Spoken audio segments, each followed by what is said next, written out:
اليوم وصلتنا الطلبية أخيرا حقت ترنديهول الصحون. أول مرة بصراحة أجرب الصحون عندهم. تجنن. بس بصراحة من جوا التغليف بصراحة ما عجبني. طبقة صحن مرة خفيفة، يعني على طول ممكن يتكسر، فوقه شيء ثقيل يعني يتخدش. بس الشكل والخامة وثقلها والرسمة والألوان والتفاصيل حقت الصحن مرة تجنن.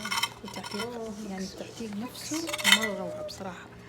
هنا جاني طبعا مكسور واحد والحمد لله، بس قلت يلا مو مشكلة.